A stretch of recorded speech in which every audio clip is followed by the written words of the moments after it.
Build a mind so strong that fear avoids you, doubt cannot touch you, and people feel your power before you speak. That's the standard we're talking about here. Not a little motivation, not temporary confidence, but a level of inner strength that makes you unshakable. Most people never reach it because they let comfort, emotions and opinions run their life. But if you're tired of being controlled by weakness, this is where everything changes. In this video, you'll learn how to train your mind step by step until it becomes sharper, tougher, and disciplined enough to take on anything. Stay with me, because once you understand how to build a mind so strong it scares people, you will never go back to the way you were living before. This is the knowledge that separates the average from the unstoppable. Chapter 1. Control your inner talk before it quietly destroys you. Your inner talk is the quiet voice that shapes the way you see yourself and the way you act every single day. If you want to build a mind so strong that people notice it without you saying a word, then you must learn to control that voice before it quietly destroys you. Most people never pay attention to what they say to themselves, and that's why they stay stuck. They wake up with doubt, carry worry all day, and go to bed with regret. And the cycle continues. But if you want a strong mind, you must break that cycle. The first step is awareness. You can't fix what you don't see. Start paying attention to the way you talk to yourself during the day. Notice when you criticize yourself, when you say you're not good enough, or when you tell yourself you'll probably fail. Those are not harmless thoughts. They shape your confidence, your decisions, and your future. If every day you repeat the same negative talk, you condition your mind to believe it. And when you believe it, you live it. The mind is not destroyed all at once, it's destroyed piece by the things you keep saying inside. That's why you need to take control. Now, how do you take control? You do it with intention. Every time you catch yourself saying something that tears you down, stop it. Replace it with something that builds you up. If you hear yourself saying, "I can't handle this," you replace it with, "I can figure this out step by step." If you hear yourself saying, "I'm not smart enough," you replace it with, "I'm still learning, and I'm getting better every day." This is not about lying to yourself. It's about telling yourself the truth in a way that makes you stronger, not weaker. The truth is, you can learn, you can grow, and you can improve. That's what you need to remind yourself of daily. Think about how powerful this is. If you speak words of defeat to yourself every day, you end up living a defeated life. If you speak words of strength to yourself every day, you build a stronger life. The difference between people who succeed and people who don't is not just in their skills or opportunities. It's in the conversation they keep inside their own head. The winners speak strength. The losers speak weakness. And every day, those conversations shape their destiny. When you start to take control of your inner talk, you will feel uncomfortable at first. You've been repeating the same lines for years, maybe even your whole life, telling yourself you're not enough, that you'll never get ahead, that you'll never change. But when you start to interrupt that pattern, you begin to rewire your mind. You are training your thoughts like you train your body. And just like exercise, the first few days feel strange, but the more you practice, the stronger you get. Another key is to build a strong vocabulary for your inner talk. Words matter. Weak words build a weak mind. Strong words build a strong mind. If you tell yourself, "I'm trying," you give yourself permission to quit. If you tell yourself, "I'm doing this," you give yourself no choice but to follow through. One word can change your mindset. So pay attention to the words you choose, because they shape the way you act. And here's something important: control doesn't mean ignoring reality. If you failed, admit it. If you're behind, admit it. But don't stop there. Add the second part. Say, "Yes, I failed, but I can try again." Say, "Yes, I'm behind, but I can catch up if I start now. A strong mind doesn't deny the truth. A strong mind faces the truth and then chooses a response that builds strength instead of weakness. You also need to be careful about the tone you use with yourself. Many people are harsher with themselves than they would ever be with someone they love. Imagine if a friend came to you and said, "I messed up at work. I don't think I'm good enough." Would you tell them, "You're right, you're worthless"? Of course not. But that's exactly what many people tell themselves daily. You need to become your own coach, not your own enemy. Speak to yourself with honesty, but also with encouragement. You can correct yourself without destroying yourself. Another practical way to control your inner talk is to set up daily check-ins. During the day, stop for a moment and ask yourself, "What am I saying to myself right now?" You'll be surprised how often the voice in your head is negative without you realizing it. Once you notice it, you have the power to shift it. Instead of, "I'll never finish this," say, "If I keep going, I'll get it done." Instead of, "I always make mistakes," say, "Mistakes are proof I'm trying, and I can learn." The more you practice this, the more natural it becomes. Now think about the long-term effect. If you spend 1 year controlling your inner talk, how much stronger will your mind be compared to someone who spends the same year tearing themselves down? The difference will be massive. One person will walk into a room with confidence and presence. The other will shrink, even if they have the same abilities. The one who controlled their inner talk will scare people with their strength, not because they're arrogant, but because their presence speaks louder than words. And remember this, the world will try to plant thoughts in your mind too. Social media, television, other people, they all put voices in your head. Some of those voices are toxic. They tell you you're not enough, you don't measure up, you'll never get there. If you don't control your inner talk, you'll start repeating those voices as if they're your own. You'll start believing lies that were never yours to begin with. That's why you must filter what you allow in, and you must strengthen your inner voice until it's louder than all the noise outside. You want a mind so strong it scares people. Then you must master this one thing: never allow your inner talk to destroy you. Because that's how most people lose. They don't get defeated by the world. They get defeated by themselves. The mind collapses before the body does. The spirit gives up before the opportunity arrives. But when you control your inner talk, you build armor around your thoughts. You stay calm when others panic. You stay strong when others quit. You keep moving when others stand still. So here's what you do starting today. Pay attention to your inner talk. Interrupt the weak lines. Replace them with strong ones. Speak to yourself with words that make you grow, not shrink. Choose words that build, not break. Do this every day. Do it in the morning when you wake up, during the day when you face challenges, and at night before you sleep. Make it a daily habit.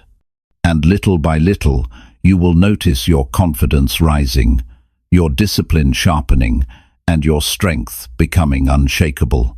And one day, you'll walk into a room and people will feel it. They won't know exactly what it is, but they'll sense that you're different. They'll sense that your mind is not weak, not fragile, not easily shaken. They'll see that your mind is strong, calm, and controlled. And that strength will set you apart, because most people never learn to control their inner talk. But you will. This is where it all begins. Before you build wealth, before you build success, before you build anything lasting, you must build your mind. And that starts with the conversation you have with yourself when nobody else is listening. Control your inner talk before it quietly destroys you. Build it daily, strengthen it daily, protect it daily, because the strongest mind is not built by chance, it's built by choice. Chapter 2. Face discomfort until your mind stops craving the easy way. Most people spend their lives avoiding discomfort. They look for shortcuts, easier paths, softer choices. They try to keep everything safe and predictable. But the truth is, a safe life makes a weak mind. If you want to build a mind so strong it scares people, you must train yourself to face discomfort until your mind no longer craves the easy way. Strength is not built in the moments when everything feels smooth. Strength is built when you face something that makes you nervous, uncertain, or uncomfortable, and you keep moving forward anyway. Discomfort is not the enemy. Discomfort is a signal. It tells you that you are stepping into growth. It tells you that you are doing something your old self wouldn't do. And it is in those moments, when you step beyond the easy road, that your mind begins to change. A weak mind looks for relief. A strong mind looks for challenge. And the only way to shift from one to the other is to put yourself deliberately in uncomfortable situations until they no longer scare you. Think about your daily life. The alarm rings in the morning. The easy way is to hit snooze, roll over, and get more sleep. The uncomfortable way is to get up immediately and take charge of the day. When you choose the easy way, you weaken your discipline without realizing it. When you choose discomfort, you strengthen your willpower. Each small choice builds the direction of your mind, and over time, those choices determine whether you are fragile or powerful. Facing discomfort doesn't mean punishing yourself. It means refusing to live soft. It means refusing to stay in the little circle where everything feels familiar. That circle is where growth dies. When you stay in comfort, you stop learning, you stop improving, you stop pushing yourself. A strong mind is built by walking beyond that circle every single day. That might mean speaking up when you're afraid to, doing the work when you're tired, starting the project when you feel unprepared, or saying no when it would be easier to say yes. Every time you choose discomfort, you build new mental muscle. Discomfort also exposes the lies your mind tells you. Your mind will say, "This is too much for me. I can't handle this. It will be easier to stop." But when you face that discomfort and keep going, you prove those thoughts wrong. You show yourself that you are capable of far more than you thought. The next time discomfort shows up, your mind remembers that you already survived it once, and it no longer has the same power over you. That is how you slowly kill the craving for the easy way. Most people spend their energy avoiding discomfort, but the irony is that avoiding discomfort only makes life harder in the long run. If you avoid the gym today because it feels tough, you face health problems later. If you avoid studying today because it feels boring, you face regret later. If you avoid difficult conversations today because they feel awkward, you face broken relationships later. By running from discomfort now, you create bigger pain later. The strong know this, and that's why they embrace the discomfort now. They understand that it's temporary and it pays off. You can start training your mind by making small changes. Take the stairs when the elevator is right there. Speak up in the meeting when you'd rather stay silent. Push out one more repetition at the gym when your body says stop. Stay with the work for another hour when you feel like walking away. These small acts of discomfort are not just physical, they are psychological training. They tell your brain that you are in control, not your craving for ease. And the more you do it, the stronger you feel. There is something powerful that happens when you choose discomfort on purpose. It builds confidence in a way nothing else can. You start to trust yourself because you know you can handle the hard things. You no longer fear challenges because you've trained yourself to face them. And when other people see you walk straight into difficulty without flinching, they notice something different about you. They see a mind that doesn't break easily. They see someone who can stay steady when the world gets tough. That kind of strength is rare, and it demands respect. Discomfort also teaches you patience. The easy way is fast. It gives you instant gratification, but it rarely leads to anything meaningful. Discomfort, on the other hand, takes time. It asks you to stay longer, endure more, and keep going when results don't show up immediately. Patience built through discomfort is what separates those who give up quickly from those who reach something extraordinary. Your ability to tolerate discomfort without running away is directly tied to your ability to create a strong, unshakable life. The mind learns by repetition. If you keep choosing comfort, the mind gets addicted to it. If you keep choosing discomfort, the mind gets addicted to growth. That's why your daily habits matter more than occasional big decisions. Every day, you are either training your mind to run or training your mind to rise. A strong mind is not born in one moment of courage. It is born in thousands of small moments where you chose discomfort over ease. Think about the people you admire, the ones who have power in their presence, the ones whose minds seem untouchable. They didn't get there by choosing the soft way every day. They got there by facing the workouts, the failures, the rejections, the early mornings, the lonely nights, the criticism, and the pressure. While others escaped into comfort, they stayed with the discomfort until it stopped controlling them. That's why they are strong, and that's why others follow them. There is another side to this. If you never face discomfort, you will always live with fear. Fear grows in comfort. When you never step outside your safe zone, your mind convinces you that the world outside is dangerous. But when you step into discomfort regularly, fear loses its grip. The things that once terrified you become normal. Speaking in front of people, taking risks, working long hours, making bold decisions, all of it becomes part of you. And when fear no longer controls you, your strength becomes undeniable. The challenge for you is to reframe the way you see discomfort. Stop looking at it as something to avoid and start seeing it as the path to becoming unshakable. When discomfort shows up, don't run. Lean into it. Breathe through it. Remind yourself that this is how strength is built. Remind yourself that every time you embrace it, you are one step closer to a mind that others can't break. This shift doesn't happen in a week. It doesn't happen in a month. It's a lifelong practice. But each day you face discomfort, your mind changes a little more. And eventually, something remarkable happens. You stop craving the easy way. The temptation to take shortcuts loses its pull. The desire to stay safe feels boring. You begin to crave growth, challenge, and progress instead. That is when you know your mind has transformed. That is when you know you are on your way to unshakable strength. So start small, but start today. Pick one thing you've been avoiding because it feels uncomfortable and face it. Push yourself just a little further than you did yesterday.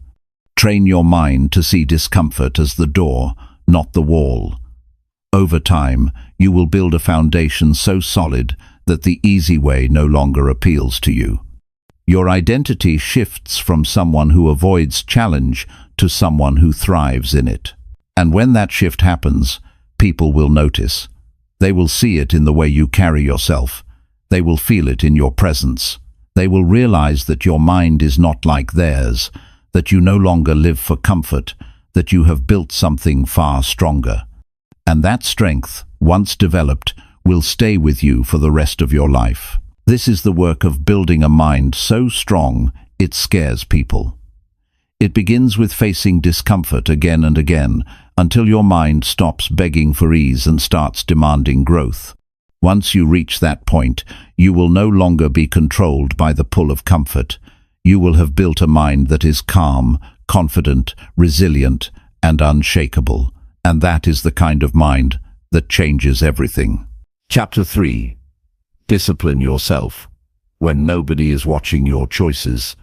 Discipline is the real test of strength, and the truth is, it shows up most when nobody is around to see you. Anyone can act disciplined when there is a crowd watching, when praise is on the line, or when there is a reward waiting at the end. But the discipline that builds a mind so strong it scares people happens in the quiet hours, in the private decisions, in the small moments when no one is there to applaud you. It's the choice you make late at night.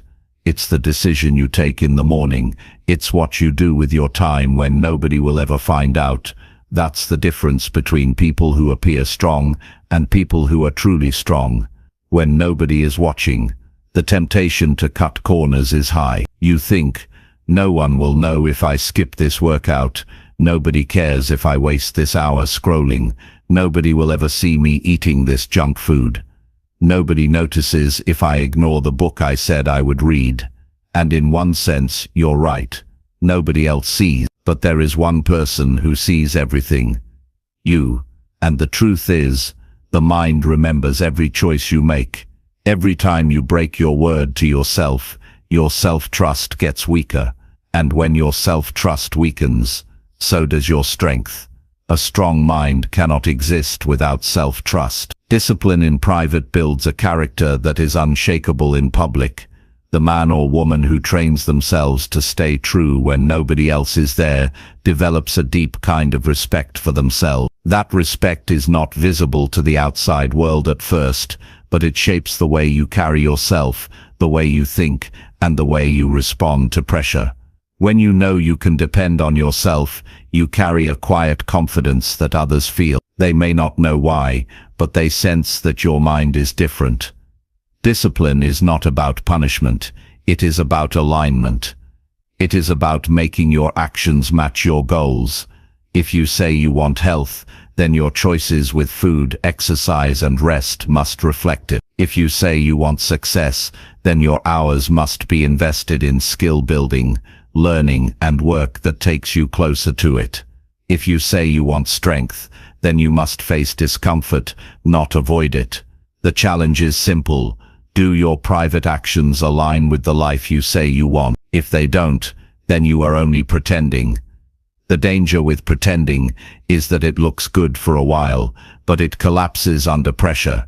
You might fool others for a time, but you cannot fool yourself. And when life tests you, when real difficulty shows up, the truth is exposed. If you have been disciplined in private, you will stand firm. If you haven't, you will fold. That's why private discipline matters more than public image. Because in the end, the truth always comes out.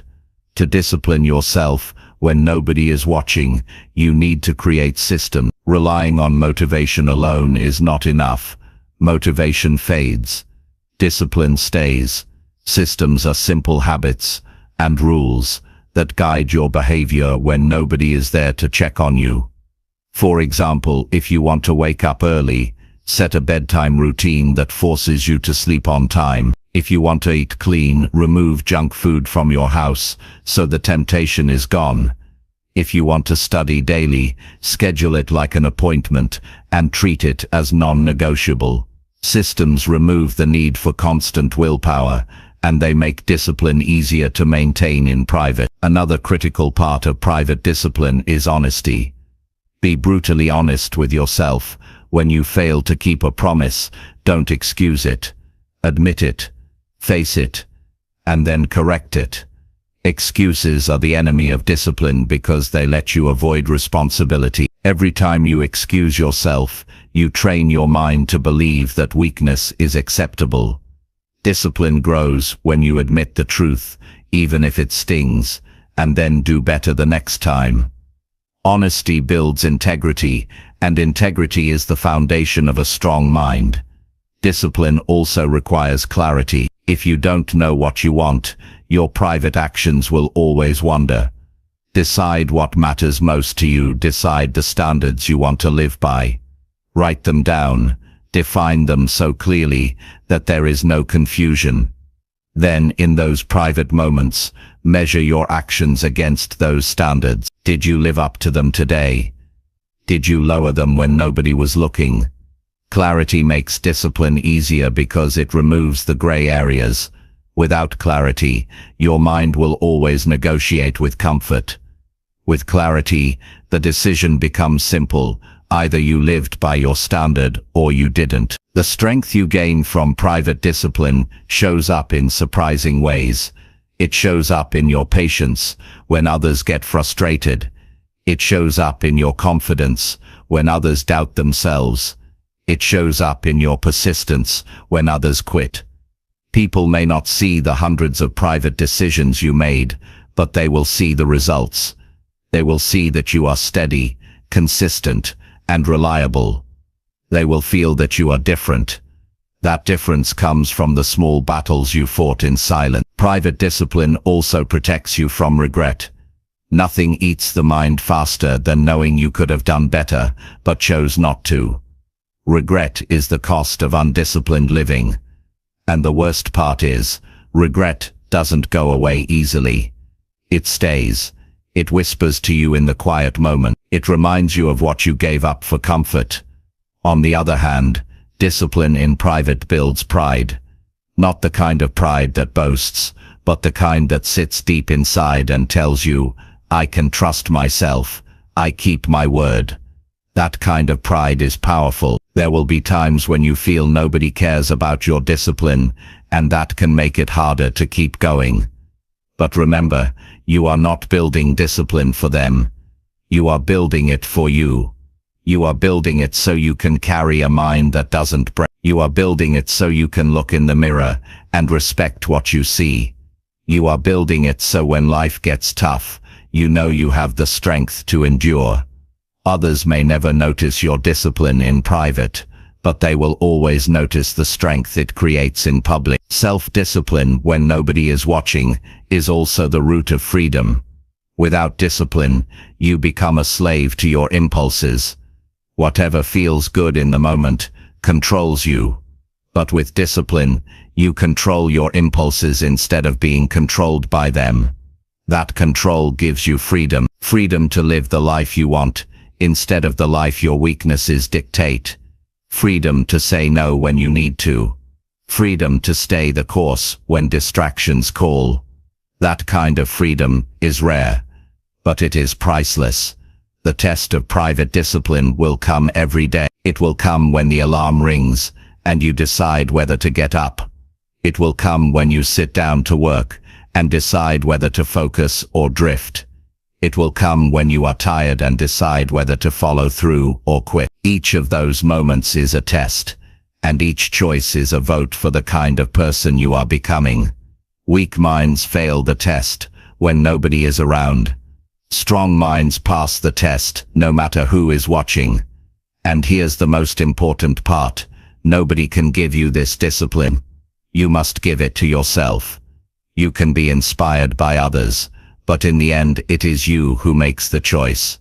That's what makes it powerful. It's not handed to you, it's earned through daily practice, through small victories, through private wins that nobody celebrates but you. That's how a strong mind is built. If you truly want to discipline yourself when nobody is watching, start with one commitment today. Choose one area of your life where you know you've been cutting corners in private. Make a clear promise to yourself. Keep it. Prove to yourself that you can be trusted. Then choose another area. Build from there. Day by day, choice by choice, you will create a pattern of private discipline that changes the way you see yourself. And when that shift happens, others will notice. They will notice the strength in your eye. They will notice the steadiness in your presence. They will sense that you don't waver easily, that your mind is anchored. And the reason will be simple. You trained yourself in the silence, in the dark, in the unnoticed hour. You built a mind of discipline when nobody was watching. And that strength now speaks louder than any words. That is how you build a mind so strong it scares people. Not with speeches, not with appearances, but with the private choices that nobody else will ever see. Because in the end, the strongest discipline is not about who you are in public. It's about who you are when you are completely alone. That is where strength is born. And that is where the foundation of an unshakable life is built. Chapter 4. Refuse emotional reactions and act only with clear mind. One of the hardest tests for the human mind is keeping control when emotions start to rise. Anger, frustration, jealousy, fear, anxiety. These emotions can take over fast if you don't train yourself to handle them. They push you to act without thinking, to say things you later regret, to make decisions that damage your future. If you want to build a mind that feels unshakable, you must learn to refuse emotional reactions and act only with a clear mind. This is not about becoming cold or shutting off your feelings. It's about gaining the strength to lead your emotions instead of being led by them. Think about the last time you reacted in anger. Maybe you raised your voice at someone. Maybe you sent a message you shouldn't have. Maybe you made a decision in the heat of the moment that cost you later. In that moment, your emotions were in charge, not your reason. A strong mind doesn't allow that. A strong mind feels the emotion, acknowledges it, but doesn't hand it the steering wheel. Instead, it pauses, breathes, and waits until clarity returns. Then it acts.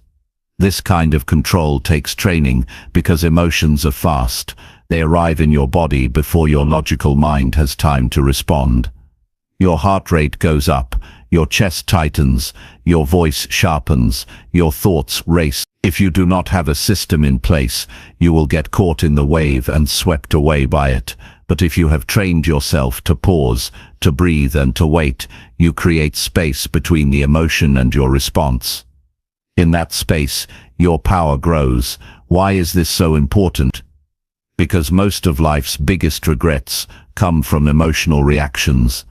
People ruin relationships in a burst of anger. They lose opportunities because they let fear guide them. They waste years because they follow jealousy or resentment. Emotions make terrible leaders, but powerful servants. They are meant to inform you, not control you. Anger might tell you something is unfair. Fear might warn you to be careful. But only your clear mind should decide how you respond. That separation is what makes the difference between a strong person and a fragile one. Training yourself to refuse emotional reactions starts with awareness.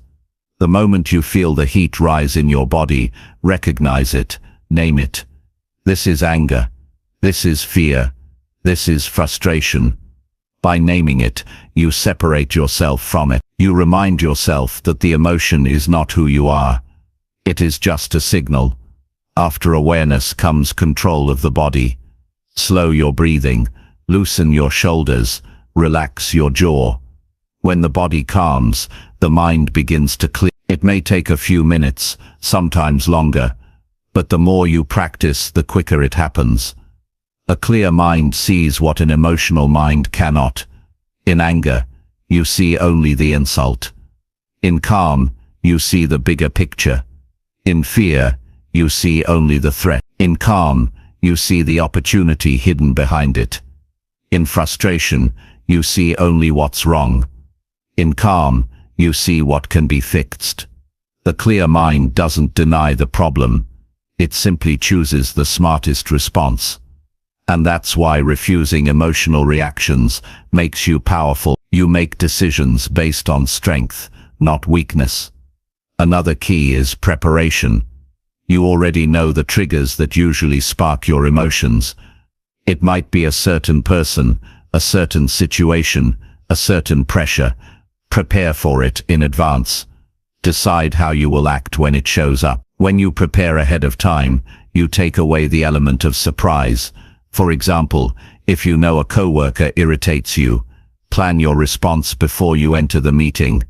If you know traffic makes you angry, decide beforehand how you'll stay calm.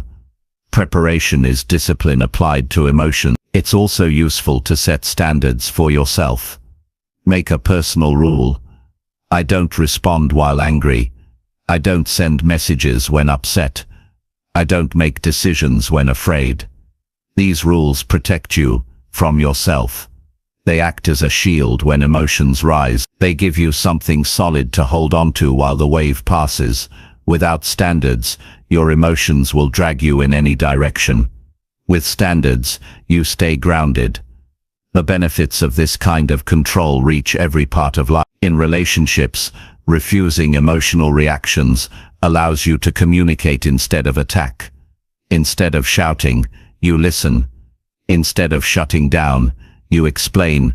That builds trust, and trust is the foundation of lasting relationship. In business, a clear mind helps you make smart decisions under pressure. While others panic, you stay calm. That makes you reliable, and reliability creates respect. In personal growth, this control keeps you moving forward instead of being derailed by every frustration or setback. But there's more to it than just control. Refusing emotional reactions actually rewires the brain over time. Each time you resist the urge to react, you strengthen the neural pathways of patience and clarity. Each time you give in, you strengthen the pathways of impulse and weakness. Your mind becomes what you train it to be. With enough practice, calm becomes your default. When that happens, you stop being shaken by small things. People who once knew how to push your buttons no longer succeed. Life still brings pressure, but it no longer controls you. That is the mark of a strong mind. The process will not be easy. There will be times you fail. You will react emotionally and regret it. But don't use that as proof you cannot change. Use it as practice. Review the moment. Ask yourself, what triggered me? Where did I lose control? What could I have done differently? Each failure becomes a lesson. Each lesson makes you stronger for the next test. Strength is not built by perfection. It is built by consistent practice, even through mistakes. Another layer to this strength is learning how to channel emotions productively. Refusing emotional reactions doesn't mean ignoring emotions. It means guiding them into useful action. Anger can drive you to fix injustice. Fear can push you to prepare more. Frustration can remind you that you care deeply about something. But this only works when you act with a clear mind, not in the heat of the reaction. The emotion gives you the signal. The clear mind decides the strategy. You will also notice that when you live this way, your presence changes. People will sense that you don't get rattled easily. They will notice that you don't explode under pressure, that you don't panic when others panic, that you don't get pulled into emotional chaos. That calm presence itself is power. People trust leaders who stay composed. They respect individuals who act with clarity. They are unsettled by someone who cannot be manipulated by emotional triggers. That is when your mind begins to carry the weight of strength that others can feel. To practice daily, start with small delays. When you feel the urge to react, delay by 30 seconds. Count your breath. Ask yourself, what is the best response here? With time, extend that delay to a few minutes, an hour, even a day, if needed. The longer the pause, the more space for your clear mind to guide you. Soon, you will realize that most emotional reactions are necessary. You don't need to argue about everything. You don't need to fight every battle. You don't need to prove yourself in every moment. You choose when and how to act, and that choice makes you free. Over time, your life changes because of this practice. Conflicts reduce, regrets lessen, your relationships deepen, your decisions improve, and most importantly, your sense of inner control grows. You start to feel unshakable, because you know nothing outside of you has the power to dictate your action. That kind of strength is rare, and it is the hallmark of a mind that has been trained, disciplined, and sharpened. Building a mind so strong it scares people is not about removing all emotions. It's about never being enslaved by them. It's about feeling them fully, but refusing to let them control your actions. It's about choosing clarity over chaos, strategy over impulse, wisdom over reaction. That choice, made day after day, transforms you. And when the transformation is complete, your strength will no longer need to be announced. It will be felt in the way you speak, in the way you act, and in the way you stay calm in storms that break others. That is the essence of a strong mind, one that refuses emotional reactions and acts only with a clear mind. Chapter 5. Direct your energy daily into goals that truly matter. Every person wakes up each day with a certain amount of energy. You may not see it, but it's there, like fuel in a tank. The question is never whether you have energy. The real question is, where are you spending it? If you pour that energy into things that don't matter, you end the day tired but empty, busy but unfulfilled, exhausted but without progress. If you want to build a mind so strong it scares people, you must learn to direct your energy daily into goals that truly matter. Most people spread themselves thin across too many distractions. They pour their focus into gossip, into entertainment, into complaints, into comparing themselves with others. They work hard on the things that make no difference to their future. Then they wonder why they feel stuck. The truth is, you don't run out of energy because life is too demanding. You run out of energy because you keep leaking it into meaningless places. A strong mind is built by guarding that energy like treasure and investing it into what brings real growth, real success, and real fulfillment. Directing your energy begins with clarity. You must know what matters to you, not to your friends, not to your parents, not to society, but to you. Ask yourself, what kind of life do I want? What goals would make this year meaningful? What habits would make me stronger in 5 years? Without clear answers, you'll drift, and drifting consumes energy without giving results. Once you are clear, everything changes. Each day becomes a choice. Does this action take me closer to my goal, or is it just a distraction wearing a mask of importance? Energy is limited, so you cannot afford to waste it. Think of how many small decisions drain you each day. Scrolling aimlessly through your phone, saying yes to tasks you don't care about, giving attention to arguments that don't matter, spending hours on entertainment that leaves you with nothing. By the time you get to what really matters, you are too drained to give your best. That cycle weakens the mind. It conditions you to live in reaction instead of creation. A strong mind breaks that cycle by making sure the best hours, the best focus, and the best energy are poured into meaningful goals first. The way to do this is simple but not easy. Each day, identify the 1 or 2 actions that truly move your life forward. Not 10, not 20, just the most important ones. Then protect your energy for them. Do them when your mind is fresh. Do them when your body has strength. Do them before the noise of the world takes over. This is how you create momentum. Small steps, done daily, with full energy, directed toward what matters most. Over time, this momentum becomes unstoppable. One trap that destroys energy is constant multitasking. The mind is not built to split its focus across 10 different things at once. Every time you switch tasks, you pay a price in energy, and the more you switch, the more drained you feel. That's why people can spend hours working and achieve very little. Their energy is scattered. A strong mind learns to focus fully on one thing at a time, to give all its power to the task at hand. That's where results come from. That's where progress feels real. It's also important to cut out the things that waste energy, without you noticing.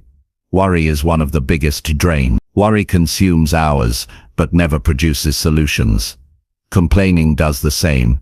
It burns energy but creates no progress. Comparing yourself with others eats your strength without giving you growth. These are silent thieves of energy, and unless you eliminate them, you'll always feel weak. Replace worry with action.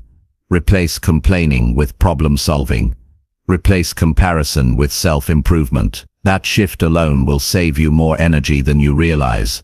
Directing energy into meaningful goals is not just about achievement, it's about identity. Every time you act in line with your goals, you tell yourself who you are. If you write daily, you begin to see yourself as a writer.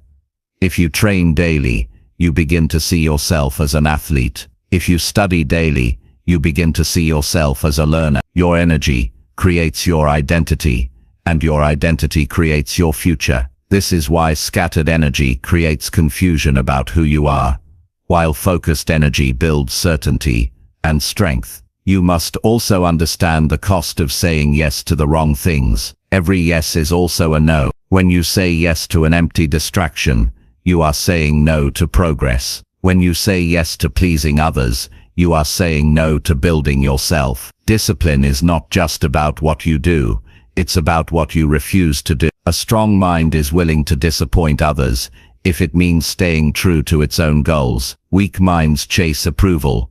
Strong minds chase growth. To make this practical, imagine you have 3 jars of energy each day, one for health, one for growth, one for contribution. If you pour into health, you exercise, eat well, rest properly. That energy multiplies because it gives you strength for everything else. If you pour into growth, you learn, practice, and sharpen your skills. That energy multiplies because it raises your value. If you pour into contribution, you build, serve, or create something that adds value beyond yourself. That energy multiplies because it makes your life meaningful. But if you pour your energy into endless distraction, into laziness, into avoidance, those jars stay empty. And at the end of the day, you wonder why you feel weak. One reason people struggle is they confuse being busy with being effective. They think because they are moving all day, they are making progress. But busyness without direction is wasted energy. It makes you tired without moving you forward. To direct energy effectively, you must measure results, not effort. Ask yourself, what did I actually move forward today? Did my actions bring me closer to the life I want? If the answer is no, then you know you need to realign. Strong minds also learn to recharge their energy wisely. Rest is not laziness. Rest is preparation. But the difference between rest and distraction is purpose. Rest rebuilds energy for tomorrow's goals. Distraction drains energy without rebuilding anything. Choose rest that restores you. Good sleep, time in silence, reflection, exercise. These things refill your tank. Then when the new day comes, you have the energy to invest again, where it matters most. You must treat your energy like currency. Imagine you start every day with a certain number of dollars. Where are you spending them? Do you throw them away on things that give no return, or do you invest them where they multiply? Every time you choose wisely, your investment grows. Every time you choose poorly, your account runs dry. Over months and years, those choices determine whether you are rich in strength or bankrupt in potential. Directing energy into meaningful goals is not glamorous. It doesn't always bring instant rewards, but over time, the compounding effect is massive. Imagine where you'd be in 1 year if you directed just 2 focused hours every day into your biggest goal. That's over 700 hours in a year, enough to master a skill, build a business, transform your health, or change your financial future. Yet most people never do it because they leak those hours into distractions that don't matter. A strong mind sees this clearly and refuses to waste its power. The satisfaction that comes from directing your energy into goals that matter is unlike anything else. At the end of the day, you feel tired, but proud, drained but fulfilled, spent but stronger. That kind of fatigue is not weakness. It's the proof that your energy went to something real. It builds self-respect. And self-respect is one of the deepest sources of confidence. You cannot fake it. You can only earn it. And you earn it by using your daily energy wisely. When you live this way, people notice. They see that your life is not scattered. They sense that your time is not wasted. They recognize that your focus is sharp. Your actions are deliberate. Your progress is steady. That presence alone creates influence. Others may not see the private choices you made, but they feel the result of them, and that result is a mind that feels solid, disciplined, and powerful. This is the way to build strength that lasts. Guard your energy each day. Direct it only into the goals that matter. Cut out the leaks. Protect your best hours. Invest in your growth. Contribute to something greater. Repeat it every single day. Over time, the easy way will lose its pull. Distractions will fade, and your life will align with your highest goals. That alignment is strength. That focus is power. That daily discipline is what creates a mind so strong, it can no longer be ignored. Chapter 6. Detach from approval so no opinion can weaken you. One of the greatest traps in life is the constant hunger for approval. From a young age you are trained to seek it. You get praised for good grades, you get clapped for achievements, you get validation when people like what you do. Slowly, without even realizing it, your sense of worth becomes tied to what others think of you. The danger is that once you depend on approval, you become fragile. You rise when people praise you, and you fall when they criticize you. If you want a mind that is unshakable, you must detach from approval so no opinion can weaken you. Approval feels good, but it is a dangerous drug. It keeps you chasing external validation instead of building inner strength. You start adjusting your choices to fit expectations, not truth. You start silencing your real thoughts because you're afraid of judgment. You start living a smaller life because you want everyone to be comfortable with you. The cost is high. You sacrifice your growth for the comfort of others. The people you seek approval from may not even care about you deeply, yet their opinions dictate your confidence. That is a weak way to live, and it breaks the mind over time. A strong mind understands this truth. Opinions are everywhere, but they do not define you. People will always have something to say. Some will praise, some will criticize, some will misunderstand, some will judge. If you allow every opinion to enter your mind, you will never have peace. Detaching from approval means building an inner foundation so strong that whether you are praised or criticized, you remain steady. Praise doesn't inflate you, and criticism doesn't crush you. You move forward based on your values, your goals, and your standards, not on applause or rejection. To detach from approval, you must first recognize the cost of needing it. Every time you seek approval, you give away control. You let others hold the strings to your self-worth. If they approve, you feel high. If they disapprove, you feel low. That means you are not living free. You are living as a puppet of opinions. Detachment is about cutting those strings and taking back control. It is about saying, I will not let the shifting views of others decide my worth or my direction. One practical way to build this strength is to decide whose opinion truly matters. Not everyone deserves a voice in your life. Ask yourself, who has earned the right to influence me? Whose life reflects wisdom, discipline, and integrity? Those are the people whose feedback can help you grow. But the casual opinions of strangers, the gossip of peers, the judgment of people who don't even know your struggle, those cannot be allowed to guide you. When you filter whose voices you allow in, you protect your energy and your confidence. You also need to practice living with disapproval. It may sound uncomfortable, but it's essential. Say what you believe, even if someone disagrees. Make a decision that aligns with your values, even if people criticize it. Refuse to explain yourself to everyone. Each time you survive disapproval, you weaken its hold over you. You begin to realize that disapproval is not deadly. The world doesn't end when someone doesn't like you. And with time you stop fearing it altogether. Another key is to focus on self-approval. Ask yourself each day, am I living true to my values? Did I keep my promises to myself? Did I give my best effort? If the answer is yes, then that is enough. Self-approval builds a deep kind of confidence that no outside opinion can touch. When you trust yourself, the noise outside no longer controls you. You don't need others to clap for you, because you already know you are on the right path. It's also important to understand the nature of opinions.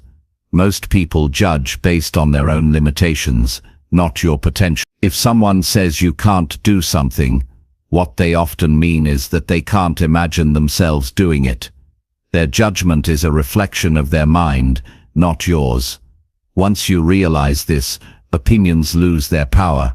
You no longer see them as truth, you see them as noise, and noise cannot weaken you, unless you choose to listen. Detaching from approval also means being willing to stand alone. There will be times when your vision, your goals or your values don't match the crowd. In those moments, you must choose between fitting in and staying true. Weak minds choose the crowd because they fear being alone. Strong minds choose the truth, even if it means standing apart. And the irony is, those who dare to stand alone eventually gain the deepest respect, because people recognize the rare strength it takes. You can practice this by making small stands each day. Say no when you want to say no, even if it disappoints someone. Express your honest opinion in a conversation, even if others disagree. Take action on a goal you believe in, even if nobody supports it at first. These small acts of detachment build resilience. Over time, you stop bending under pressure, and you start standing tall under it. Another danger of approval seeking is that it makes you easy to manipulate.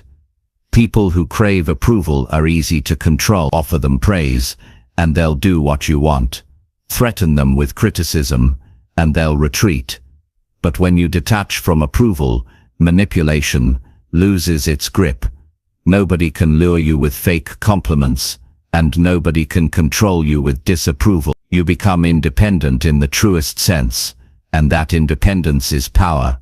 A mind that doesn't crave approval is also free to take risks. Many people never try new things because they fear judgment. They never speak their ideas because they worry about being laughed at. They never chase big goals because they don't want to be criticized if they fail.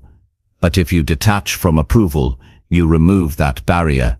You act boldly, because you know that opinions are temporary, but growth is permanent. You chase your goals with courage, and that courage builds a reputation of strength. It's worth remembering that no matter what you do, someone will disapprove. Stay quiet and people will say you lack courage. Speak up, and people will say you talk too much. Work hard, and people will call you obsessed. Take it easy, and people will call you lazy. You cannot win the game of universal approval, so stop playing it. Play the game of truth instead. Align your life with your values, your growth, your purpose. Let opinions come and go like passing weather. They are not the measure of your worth. The deeper you live this way, the more unshakable you become. Criticism rolls off you. Praise doesn't distract you. You remain steady in your path. That steadiness itself is intimidating, because most people are easily swayed by others' views. When they see someone unmoved by approval or disapproval, they sense uncommon strength. That is the kind of strength that makes people respect you without you asking for it. Detachment does not mean arrogance. It does not mean ignoring all feedback. It means listening without dependence. You can hear feedback, you can learn from it, but you do not need it to feel strong. You are already whole without it. That balance keeps you humble and powerful at the same time. At the end of the day, your life belongs to you. Nobody else will live with the consequences of your choices. Nobody else will pay the price for your wasted years. Nobody else will feel the regret of the goals you abandoned. So why should their opinions carry so much weight? Live in a way that you respect. Build a life that reflects your values. Let that be your anchor. When you do, you no longer chase claps. You no longer fear criticism. You act with clarity, with confidence, with courage, and people feel it. They see that your strength does not rise or fall with their approval. They see that your confidence is rooted deep inside, and that kind of presence cannot be ignored. That is the presence of a mind so strong it cannot be shaken by the noise of others. This is how you detach from approval, so no opinion can weaken you. You stop chasing, you stop bending, you stop depending, you build self-approval, you practice standing alone, you filter whose voices you listen to, and you train yourself to stay steady through both praise and rejection. Over time you become free, and that freedom is what makes your mind unbreakable. Chapter 7. Use struggle as training to grow sharper and tougher. Struggle is a part of life that no one can escape. You cannot avoid it, you cannot hide from it, and you cannot live without it. But there is a choice in how you deal with it. Most people see struggle as punishment. They complain, they feel sorry for themselves, they try to escape it. A strong mind looks at struggle differently. It sees struggle as training, as a tool that sharpens the mind, toughens the spirit, and builds a foundation that nothing can break. If you want to grow sharper and tougher, you must use every struggle as practice, not as punishment. The truth is, you do not grow when life is easy. Ease makes you soft, comfort makes you fragile. Growth requires resistance. Just as a blade becomes sharper by grinding against stone, the mind becomes sharper by facing difficulties head-on. Every problem, every obstacle, every setback is a chance to build strength you did not have before. Weak minds break under struggle because they see it as unfair. Strong minds grow through struggle because they see it as necessary. That perspective makes all the difference. Think about a time you faced a challenge that felt overwhelming. Maybe it was financial trouble. Maybe it was rejection. Maybe it was failure in something important. At the time it felt heavy, painful, maybe even unbearable. But if you look back now, you will see that it forced you to change. It forced you to learn. It forced you to dig deeper than you ever would have if things had been easy. That is the gift of struggle. It pushes you into growth that you would never choose voluntarily. And if you are wise, you stop resisting it and start using it. To use struggle as training, you must shift the way you think about it. Instead of asking, "Why is this happening to me?" ask, "What is this teaching me?" That small change in question flips the entire experience. Struggle goes from being a curse to being a lesson. It becomes a teacher, one of the best teachers you will ever have. And unlike comfortable times, struggle leaves lessons you never forget. It carves discipline, patience, and resilience into you in a way that nothing else can. One of the biggest mistakes people make is waiting for struggle to end before they get serious. They think, once this is over, I'll be strong. Once things settle down, I'll focus. But the truth is, struggle is the training ground right now. If you wait for it to end, you miss the training. You build toughness not after the storm, but during the storm. Every hard day you face is an opportunity to sharpen your discipline. Every setback is a chance to practice persistence. Every failure is a chance to grow wiser. You do not need life to be easier. You need to become stronger. Struggle also reveals what you truly believe about yourself. It strips away the comfort that hides your weaknesses. When things are easy, you can pretend you are disciplined, focused, and confident. But when things get tough, the truth comes out. Do you give up quickly? Do you complain endlessly? Do you panic? Or do you stay steady, adapt, and keep moving? Struggle exposes your real strength level. That might feel uncomfortable, but it is valuable, because once you see where you are weak, you know exactly where to train. Another way struggle trains you is by teaching you endurance. Endurance is the ability to keep going when progress feels slow, when results are not visible, when everything in you wants to quit. Endurance is what separates those who stop from those who win. Struggle forces you to build endurance because it rarely goes away quickly. You might struggle for weeks, months, even years, but if you use that time to keep moving, you will build a toughness that nothing else can give you. And once you develop endurance, future struggles no longer scare you. Struggle also teaches humility. It reminds you that you are not invincible, that you have limits, that you need growth. This humility is not weakness, it is wisdom. Humility makes you teachable. It makes you open to learning. It makes you hungry for improvement. Many people become arrogant when life is easy, but struggle humbles them, and that humility, when combined with persistence, makes for unstoppable growth. There is another lesson in struggle: patience. We live in a world that wants instant results. People want fast success, quick recognition, immediate progress, but real growth does not work that way. Struggle slows you down. It forces you to take one step at a time. It demands patience, because progress is not visible overnight. And through that patience, you build a depth of character that instant results could never give you. A strong mind understands that what is built slowly through struggle lasts longer than what is built quickly through shortcuts. To use struggle as training, you must also avoid the trap of self-pity. Self-pity is a poison. It makes you believe that your pain is unique, that nobody else has suffered like you, that you are helpless. That mindset weakens you more than the struggle itself. The truth is, everyone faces difficulty. You are not alone in this, and while you cannot control every struggle you face, you can control your response. You can choose to rise instead of collapse. You can choose to grow instead of shrink. That choice is where toughness begins. Practical application matters here. The next time you face struggle, don't just endure it passively. Use it actively.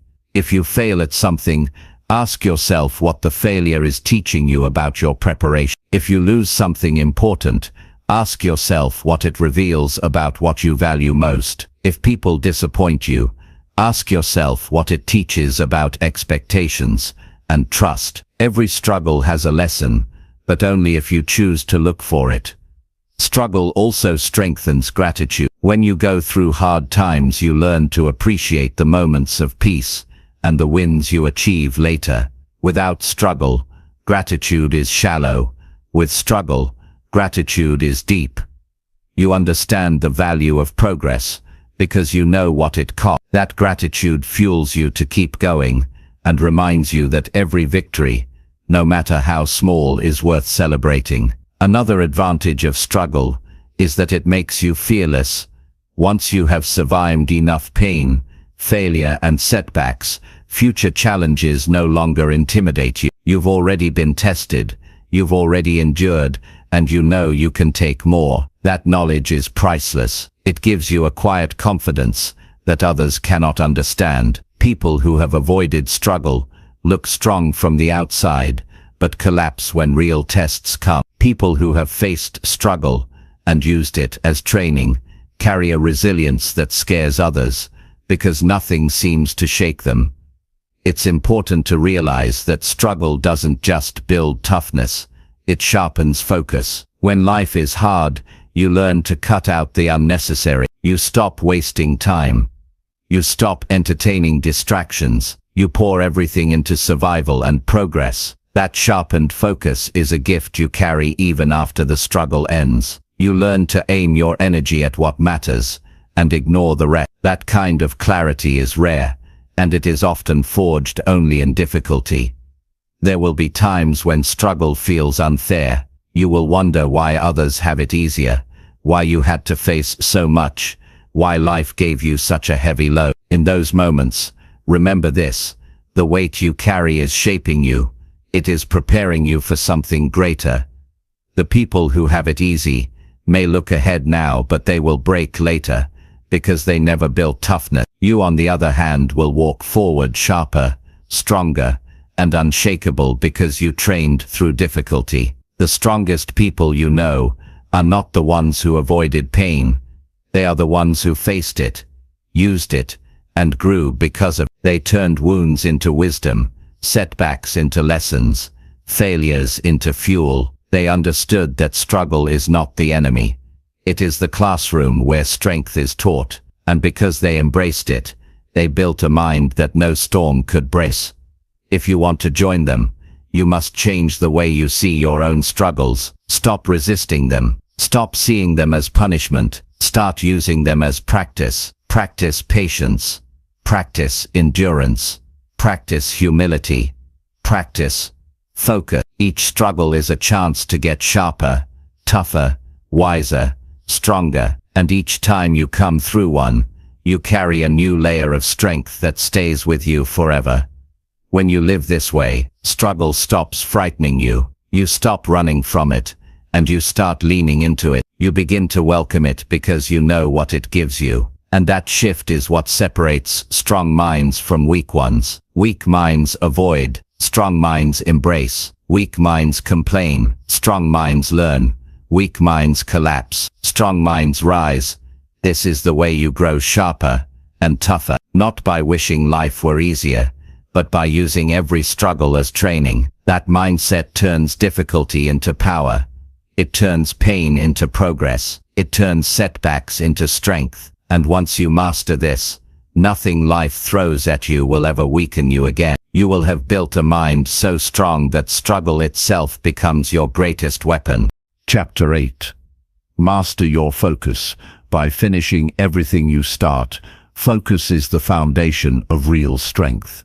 And the most powerful way to master focus is to make sure you finish everything you start. Most people begin projects, goals and habits with enthusiasm, but they quit when the first wave of resistance shows up. They are excited at the start, but they lose discipline in the middle, and they abandon the finish. This pattern weakens the mind. Every unfinished task teaches your brain that quitting is acceptable. Every dropped goal lowers your confidence a little more. But when you commit to finishing, no matter how long it takes, you train your mind to stay sharp, to stay steady, and to follow through. That kind of discipline builds focus at a level that others can feel. The reason most people fail to focus is not because they lack intelligence. It's because they train themselves to chase new starts without respecting the finish. Starting something gives a quick thrill. It feels fresh and motivating. But finishing requires patience, endurance, and sacrifice. This is where most minds collapse. They crave the excitement of new beginnings, but avoid the grind of follow-through. If you want to master focus, you must reverse this pattern. You must find your strength, not in beginning, but in completing. Each time you finish what you start, you build a layer of trust in yourself. You prove to your own mind that your word matters. You build a reputation with yourself that says, when I say I will do something, I do it. That trust is the foundation of confidence. Without it, your goals will always feel shaky.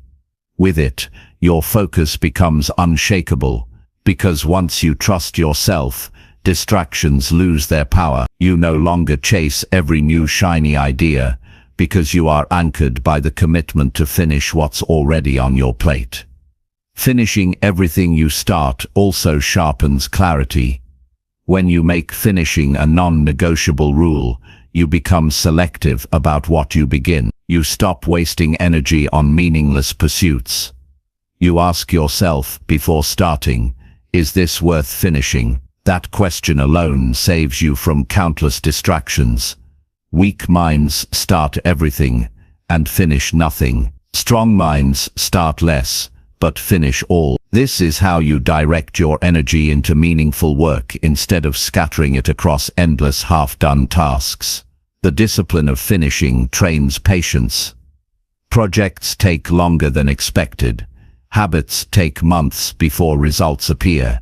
Skills demand thousands of repetitions before mastery comes. If you abandon them halfway, you never experience the reward of patience.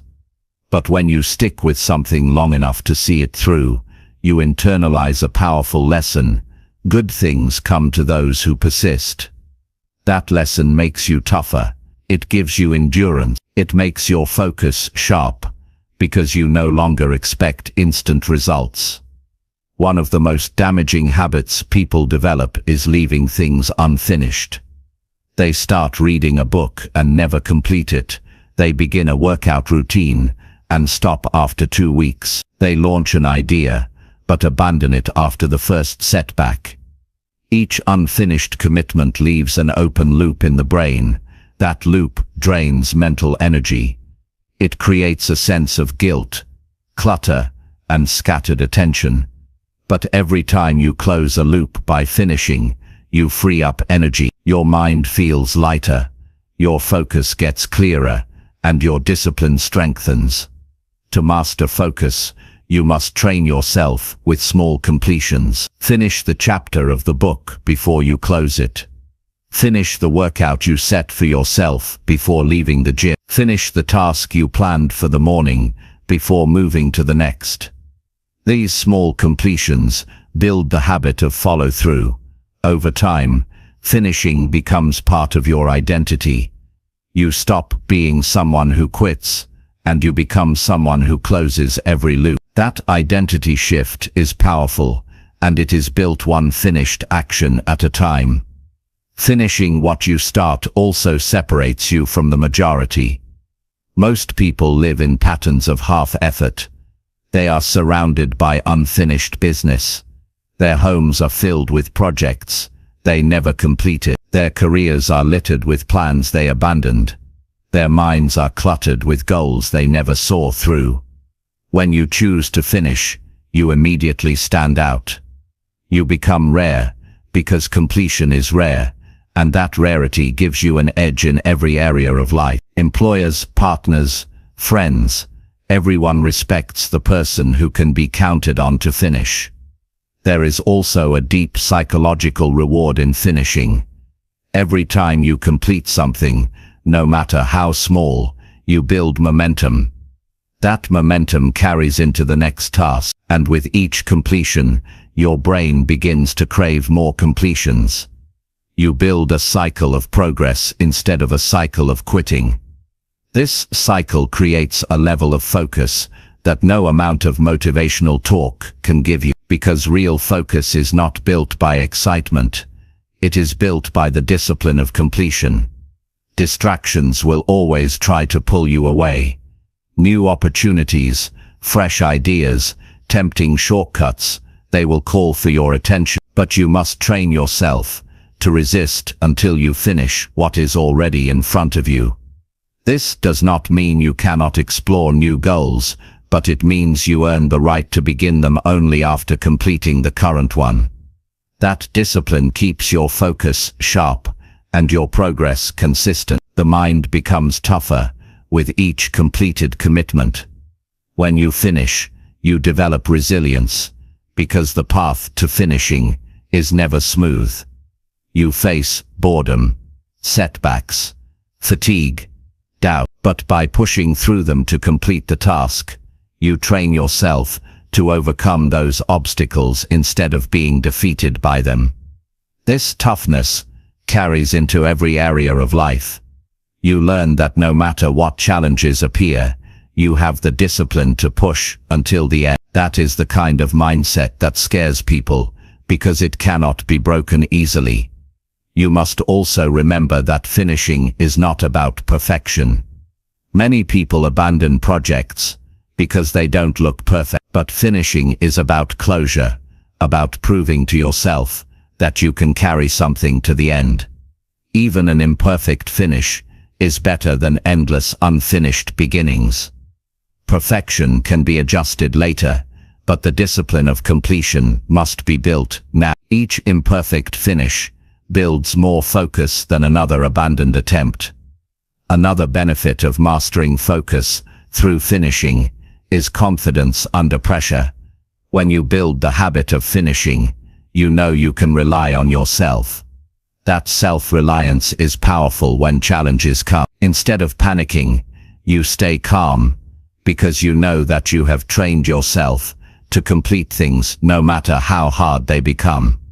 This quiet confidence is visible to others. They see it in your actions. They see it in your steady progress. They see it in the results you produce, and that presence alone makes them respect you. The world is full of distractions designed to scatter your focus. Social media, constant notifications, endless entertainment, they all pull you toward half attention. But when you live by the rule of finishing, you resist that pull. You stop leaving things halfway. You stop scattering yourself across dozens of shallow pursuits. You focus deep, finish strong, and move forward with clarity. That kind of discipline not only strengthens your mind, but also transforms your life. To begin mastering this today, choose one thing you have left unfinished. Pick it up. Push through the discomfort. Complete it. Do not move on until it is done. Then repeat the process with something else. Each completion adds weight to your focus. Each completion trains your mind to stay locked in. With time, you will notice a shift. You no longer crave new starts. You crave completions. And that craving builds momentum that carries into every area of your life. This habit, practiced daily, creates a mind that others cannot understand. While they are busy starting and quitting, you are building layer upon layer of strength through completion. They may look busy, but you are the one making real progress. They may talk about plans, but you are the one showing results. And results speak louder than words. When you consistently finish everything you start, your focus becomes unstoppable. Your presence becomes solid. Your discipline becomes undeniable. People will see it, they will feel it, and they will respect it, even if they don't say. Because a mind that always finishes what it begins is rare, and rarity commands respect. This is how you master your focus. Not by chasing motivation, not by relying on inspiration, but by building the daily discipline of finish. Finish the small tasks. Finish the big projects. Finish the habits you commit to. Do it again and again until completion becomes your identity. Once you reach that point, distractions lose their power, quitting loses its appeal, and your focus becomes sharper than ever. That kind of focus is strength, and that kind of strength is what builds a mind that cannot be ignored. Chapter 9. Win small battles with yourself to gain real power. The biggest enemy you will ever face is not outside of you, it is inside. It is the voice that tempts you to quit when you should push. It is the urge to delay when you know action is needed. It is the desire to stay comfortable when you should step into discomfort. Most people lose these daily battles, and because of that, their lives never rise above mediocrity. If you want real strength, if you want real power, you must win the small battles with yourself. Each win builds confidence. Each win builds discipline. Each win builds momentum. The victories may look small, but over time they create a mind so powerful that nothing outside of you can control it. The small battles happen everywhere. They happen when the alarm rings and you must decide to get up or go back to sleep. They happen when you face a plate of unhealthy food and decide whether to give in or stay disciplined. They happen when you are tired at night and must choose between wasting hours on distractions or investing that time into your growth. These moments might not seem life-changing in the moment, but they are, because every decision you make sends a message to yourself about who you are becoming. Each time you win, you teach your mind that you can be trusted. Each time you lose, you teach your mind that weakness is acceptable. Most people underestimate how much small wins matter. They think they need one big success to change their life. But the truth is, real power is built through repeated victories in the little things. It is the choice to follow through when no one is watching.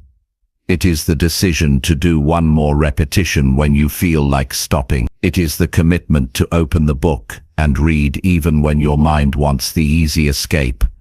These small battles decide the future, because the way you handle small things is exactly how you will handle big things. If you cannot win over yourself in the little moments, you will not have the strength to win when the big tests come. Winning these battles requires awareness. You must notice when the battle shows up. Too many people live on autopilot, giving in to weakness without even realizing it. They say yes to comfort before they even recognize the decision being made. To change this, you need to slow down and catch the moment. When the thought appears to skip your responsibility, recognize it as a battle. When the desire rises to choose ease over effort, recognize it as a battle. Awareness gives you the chance to decide instead of react. Once you are aware, the next step is to take control of your inner dialogue. When weakness speaks, strength must answer.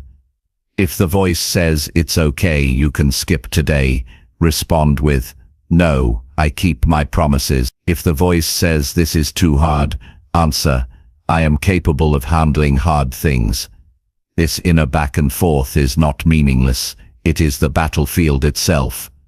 The voice you feed is the one that wins, so you must feed the voice of strength until it becomes louder than the voice of weakness. The beauty of winning small battles is that each one adds to your self-respect. Self-respect is not given, it is earned by your own action. When you know you are someone who follows through, you walk differently, you speak differently, you think differently. That respect cannot be faked. It cannot be bought. It comes only from proving to yourself again and again that you can overcome the pull of weakness. And once you build it, nobody can take it from you. It is important to understand that you will not win every battle. There will be days you give in. There will be moments when weakness wins. But even those losses can be used if you learn from them. Do not excuse them, but analyze them. Ask yourself, why did I give in? What triggered me? What can I do next time to prepare better? By reflecting on the losses, you turn them into lessons. And with those lessons, you become stronger for the next fight. Consistency is the key. Winning one battle will not change your life. Winning hundreds over time will. This is how real power is built. It is not a one-time act. It is a repeated pattern. The more consistent you are, the easier it becomes. At first, the battles feel heavy. Getting up early feels like a war. Saying no to temptation feels like torture. But the more you do it, the lighter it gets. Your brain adapts, your habits form, your strength grows. And soon the victories that once felt difficult become automatic. That is when you know you have transformed. Each small victory also creates momentum. Momentum is a powerful force. It carries you forward even when you don't feel like moving. One good decision creates the next. One win creates the confidence for another.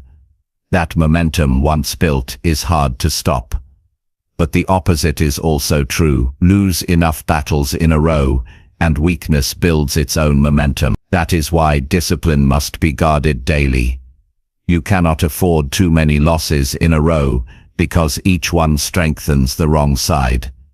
These battles are not just about discipline, they are about freedom. When you lose to weakness, you become a prisoner of your impulses. You are controlled by comfort, by distraction, by laziness. But when you win, you gain freedom. You are no longer a slave to urges. You are in control of your life. That freedom is one of the greatest forms of power. Because when you control yourself, nobody else can control you. Real strength is quiet. It does not need to shout. It does not need to show off. It shows up in the choices you make when no one is around. When people see you walking with confidence, they may not know the reason, but the reason is simple. You have been winning small battles in private. You have trained yourself to overcome weakness daily. That training builds a presence that others can sense. They feel it in your discipline, in your steadiness, in your reliability. That presence is power. To live this way, you must stop waiting for motivation. Motivation is unreliable. It comes and goes. The small battles are often won not by feeling motivated, but by choosing discipline. Discipline is making the choice that aligns with your goals, even when you don't feel like it. Discipline is the muscle you build by winning battles over time. And just like any muscle, the more you train it, the stronger it gets. It's also important to celebrate the wins, no matter how small. Don't ignore them. If you woke up on time when your body wanted to sleep, that's a win. If you completed a task instead of procrastinating, that's a win. If you resisted a distraction and stayed focused, that's a win. Each victory deserves recognition because it reinforces the identity you are building. You are showing yourself proof that you are stronger than weakness, and with enough proof, belief grows. Over the course of weeks and months, these small victories accumulate into transformation. You wake up one day and realize you are no longer the same. The struggles that once defeated you are no longer threats. The temptations that once controlled you have lost their grip. You feel sharper, tougher, and more grounded. Others notice it too. They see the strength in your eyes, the steadiness in your actions, the calm in your presence. They may not know the exact battles you fought, but they see the result. This is the path to real power. Not power over others, but power over yourself. Because once you can lead yourself, no challenge outside of you can defeat you. The world respects the person who has self-control, who has discipline, who has the ability to stay steady when others fall apart. And that respect is not demanded. It is earned through the quiet, unseen victories of daily life. So do not underestimate the small battles. They are the foundation of a strong mind. Win them, and you create strength. Lose them, and you create weakness. The choice is yours every single day. The alarm clock, the workout, the food, the work, the distractions. These are the arenas where power is decided. Each time you win, you rise. Each time you rise, you grow. And over time you build a mind so strong, so disciplined, so unshakable, that people cannot help but notice. This is how you gain real power. Not by waiting for a big breakthrough, but by stacking up small victories every single day, until they form a fortress of strength around your mind. Chapter 10. Rebuild your standards higher until weakness no longer feels normal. The life you live is shaped by the standards you set for yourself. Every choice, every action, every habit is connected to what you accept as normal. If your standards are low, weakness becomes your routine. If your standards are high, strength becomes your identity. The problem is that most people set their standards once and never raise them again. They get comfortable. They settle. They tell themselves that what they are doing is enough, even when they know deep down they are capable of more. But if you want to build a mind so strong it scares people, you must constantly rebuild your standards higher until weakness no longer feels normal. Look around, and you will see that people live according to what they tolerate. Some tolerate laziness. Some tolerate excuses. Some tolerate mediocrity. Over time, these things become familiar, and what is familiar becomes comfortable. The danger is that once weakness feels comfortable, it starts to feel normal. And once it feels normal, you stop fighting it. This is where people lose themselves. They don't collapse overnight. They lower their standards little by little until weakness is their way of life. A strong mind refuses to accept that. A strong mind keeps raising its standards so that what once felt acceptable now feels unworthy. Rebuilding your standards begins with honesty. You must look at your life and ask, what am I allowing that is holding me back? Maybe it's the way you spend your mornings. Maybe it's the way you give up when things get tough. Maybe it's the way you treat your health. Maybe it's the way you waste time on distractions instead of investing it into growth. You already know the answers. The question is whether you will face them or continue to hide behind excuses. Once you face the truth, you can decide to raise the bar. When you raise your standards, you demand more from yourself. You stop accepting effort that is half-hearted. You stop justifying habits that weaken you.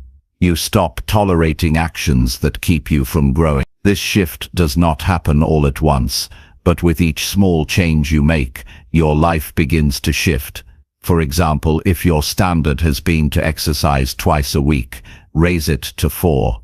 If your standard has been to waste 2 hours a day on distractions, cut it to 30 minutes. If your standard has been to read 1 book a month, push for 3. Each time you rebuild the standard higher, you condition your mind to expect more of itself. The danger of low standards is that they create a false sense of comfort. You convince yourself you are doing fine because you are doing more than the average person. But the average person is not the measure of greatness. The average person is stuck, struggling, and far from their potential. If you measure yourself against them, you will stay average too. Instead, measure yourself against your own potential. Ask, am I living as the strongest version of myself? Am I demanding enough of my time, my energy, my focus? If the answer is no, it's time to raise your standards. This process is not about perfection. It is about growth. Each time you rebuild your standards, you outgrow your old self. What once felt hard becomes your new normal. Waking up early, staying disciplined, focusing deeply, these things no longer feel extraordinary.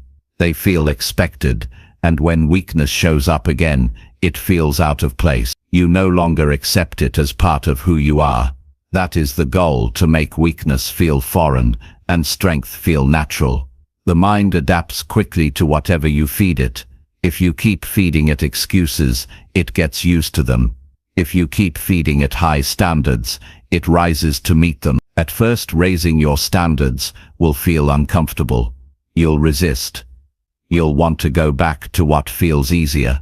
But if you persist, the discomfort fades. Your new standard becomes your new baseline, and once it does, you must raise it again. That is how you grow without end. One of the keys to rebuilding your standards is to stop negotiating with yourself. Weak minds constantly negotiate. They say, I'll skip this once. I'll start tomorrow. I'll just lower the target. Each negotiation lowers the bar. Each negotiation builds weakness. A strong mind makes decisions and then treats them as final. If you decide to wake up early, you wake up early. If you decide to train, you train. No debates, no excuses. That firmness rebuilds your standards faster than anything else. Another way to raise your standards is to change your environment. If you are surrounded by people who accept weakness, you will too. But if you put yourself around people who demand more, who live with discipline, who strive for growth, your standards naturally rise. You begin to see what is possible, and you refuse to accept less for yourself. This is why strong people are careful about who they spend time with. They know that environment shapes standards, and standards shape destiny. Raising your standards also requires clarity of vision. You must know what kind of person you want to become.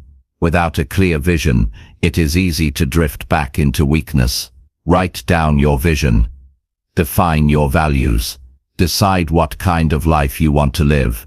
Then align your standards with that vision. If your vision is to be strong, healthy, disciplined, and successful, then your standards must reflect that daily. Every choice you make must be tested against that vision. Does this align, or does it weaken me?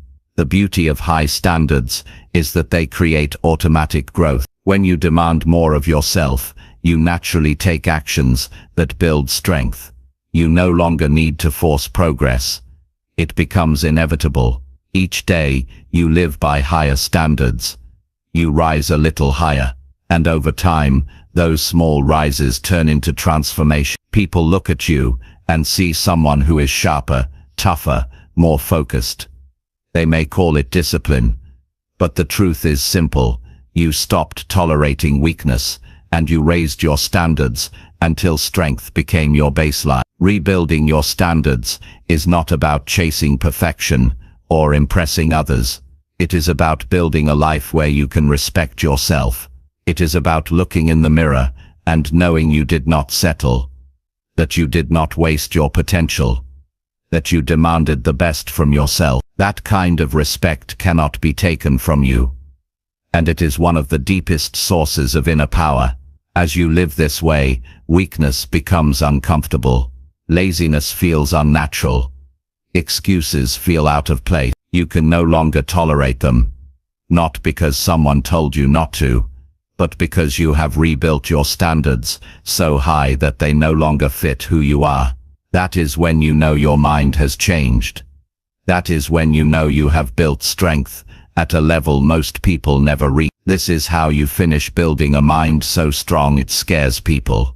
You refuse to live by low standards. You refuse to accept weakness as normal. You keep rebuilding your standards higher, day by day, year by year, until strength becomes your natural state. Others will notice. They will see a person who does not bend, who does not settle, who does not tolerate weakness. They will feel your strength before you speak a word. And that strength will set you apart, because it was built by choice, not by chance. The work never ends. As long as you live, you must keep raising the bar. Because the moment you stop, weakness begins to creep back in. So make it your way of life. Always raise, always grow, always demand more. Do this, and weakness will never feel normal again. What will feel normal is strength, discipline, and focus. That is the life of someone who has built a mind that cannot be broken.